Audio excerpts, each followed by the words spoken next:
Ladies and gentlemen, who is William Ruto targeting with the disbandment of the Special Service Unit? Is he targeting George Kinoti?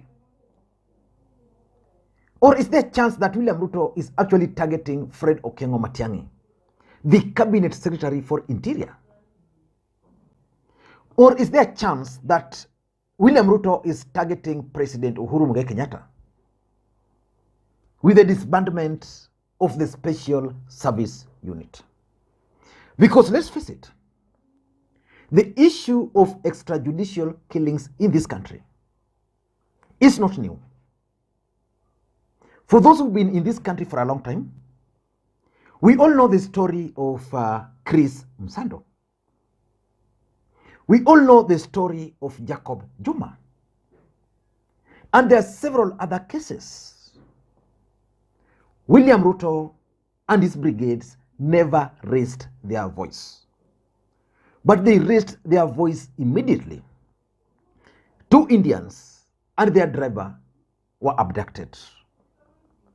And the two Indians is the reason why William Ruto is disbanding the Special Service Unit. I don't know what your thoughts are. But for me, I tend to think that William Ruto has a reason for disbanding this unit. And it might not be necessarily because of the 2 Indians and their driver. In April, 2 Indians came into the country. These Indians were supposed to help William Ruto and his team with their campaigns. I think they were going to be in the IT or creative media, according to Dennis Itumbi.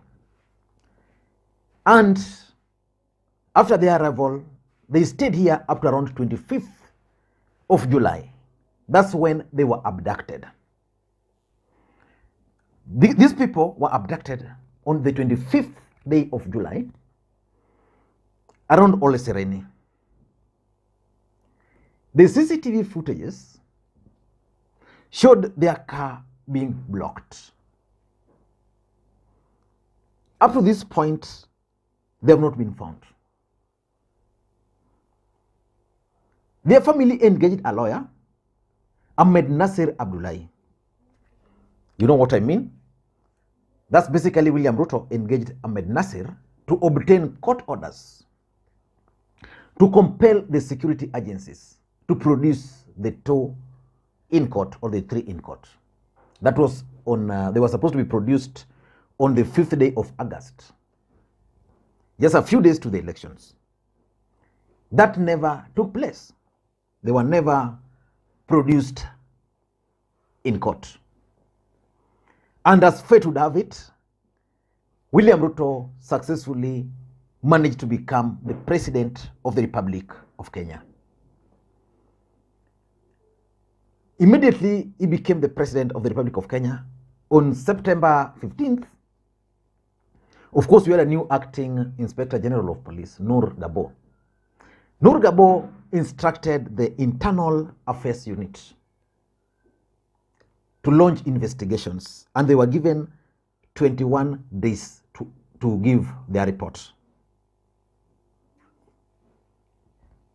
Last week, all the officers from the Special Service Unit were recalled, suspended, and they were put under 24-hour surveillance. On Friday, 21 of them were summoned to the Internal Affairs Unit. And as fate would have it, I think the list narrowed to 12, and 4 were actually, I think, arrested or something like that. And during the investigation, bones, clothes, belts, shoes, which are suspected to be belonging to this gentleman, were actually recovered in Abadeas. Because remember, the investigative agencies sought for CCTV footages from SGR they got. And I think a few of the detectives here have now turned themselves into state witnesses, and they gave account on what happened. And that's how and that's how a manhunt was launched in Aberdare. I think according to information, around 100 police officers were sent to Aberdare to go and try and look for these people. So they came, they found bones, clothes, you know.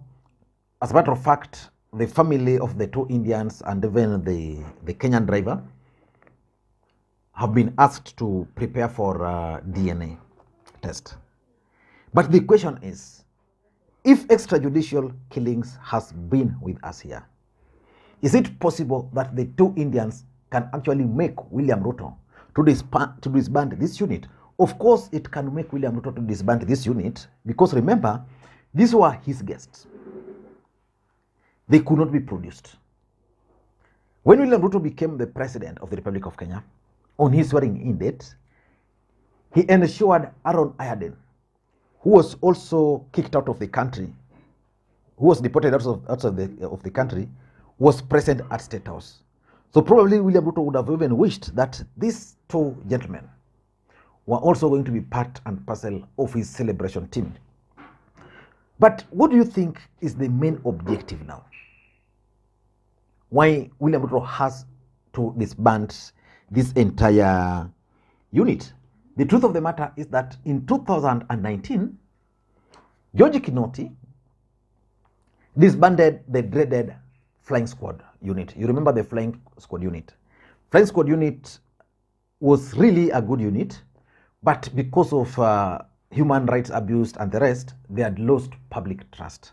Because at some point they were even accused of engaging in robberies and the rest. So the unit was disbanded, and that's how George Kinoti came up with Special Crime Prevention Unit, which was later on rebranded to the Special Service Unit, the unit which has now been disbanded. Why do you think William Ruto has decided to disband this unit? Because this unit within the police force, it is said that it was one of the best. The officers there were the top notch, and they were secretive in their operations. Why would he disband this unit? I want us to look at the truth behind the move to disband the Special Service Unit. Before we do that, in case you're watching the channel for the first time, please take a second or two, click that subscribe button, so that next time we produce a video like this, YouTube will automatically notify you. And to the subscribers, I want to continue thanking you guys for your continued support, because without that support, this channel cannot be where it is now. Let us get back to the main issue. Why do you think William Ruto disbanded this unit? For me, number one, it is a revenge mission. William Ruto and his team felt very strongly that this unit was being used to frustrate his team. And I remember so well during the burial of the late Kene. Sorry, someone disrupted me a bit.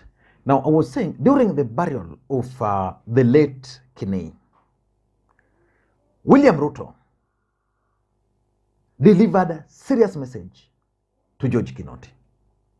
Na mimi nataka kumwambia bwana DCI, tafadhali my friend, fanya kazi ya askari, chunguza, tafuta ukweli. Siasa wachana naye. Ofisi yangu haina uhusiano wowote na DOD.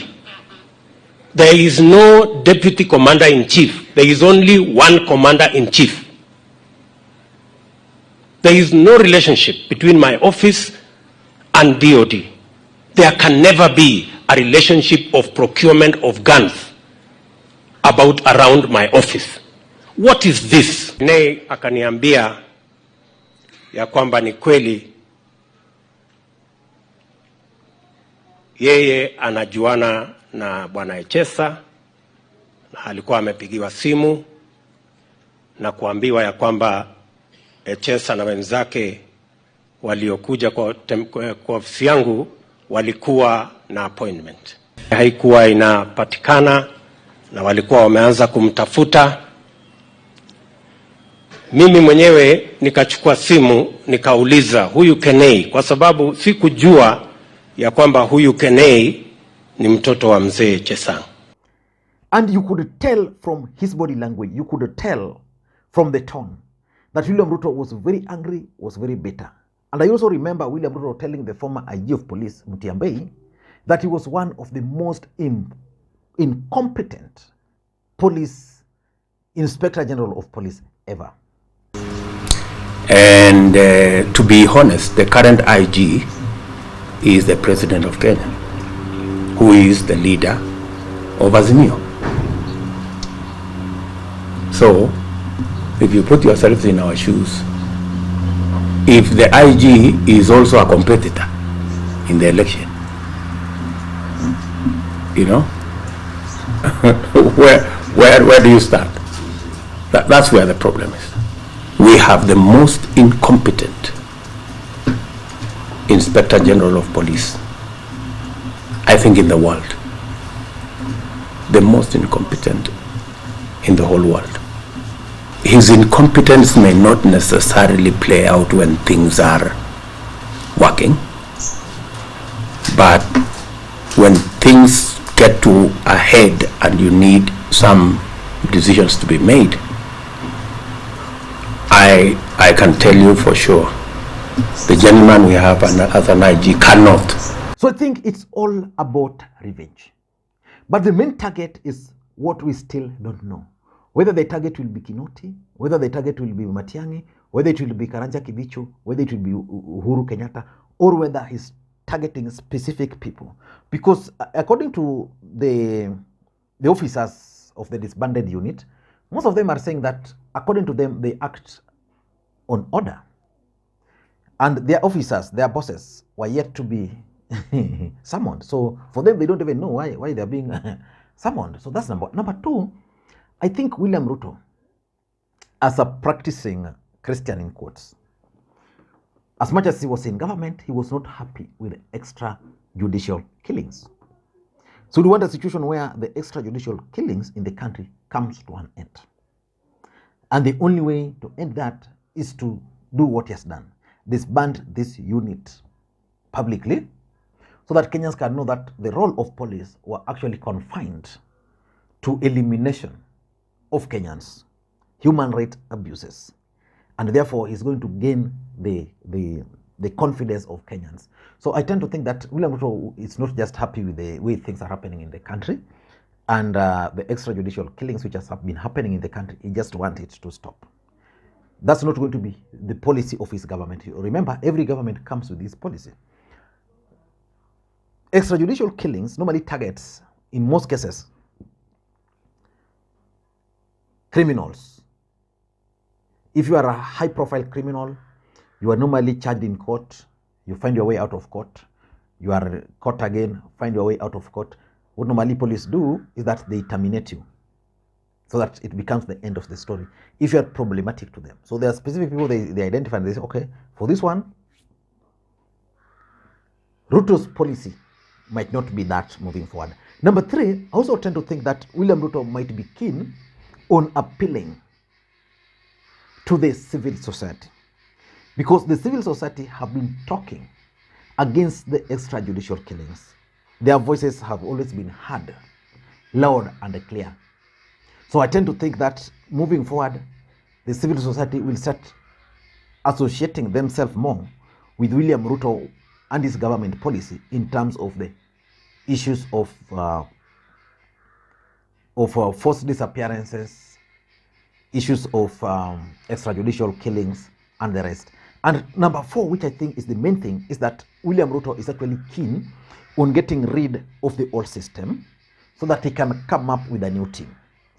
The truth is that unit was loyal to George Kinoti.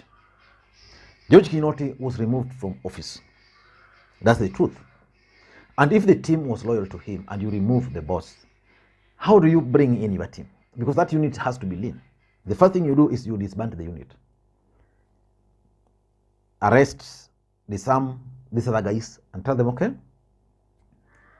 give space. then you'll create a new team. So, because the truth is, William Ruto will have to create a new team to deal with the issues. If you won't do that, carjacking, robberies, I mean, a lot of things are going to happen. So he will have to create a new team.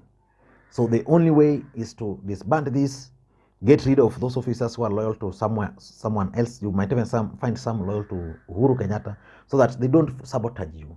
So you disband the team, ask them to go, create a new team, start a new beginning. And lastly, I also tend to think that William Ruto, being a shrewd politician, understands Kenyans so well. And one of the things which Kenyans are in agreement with is that Ruto is not a reformist. But Ruto has been keen on proving Kenyans wrong, that he's a reformist. He brought Miguna back into the country. That move was really held by majority of Kenyans. William Ruto is now enjoying the support of Kenyans, especially those who wanted Miguna to come back. Now with this new disbandment of this unit, which is pegging on extrajudicial killings, William Ruto is going to gain more support again from Kenya. So I tend to think that William Ruto wants to project himself as the true reformist, one who just done, one who was not going to, who was not expected to be a reformist, is now the person who is bringing Miguna, who is now bringing an end to extrajudicial killings. So let us wait and see how things are going to unfold. I don't know what you think. That's my take. Thank you guys, and may you have a good day. Bye-bye.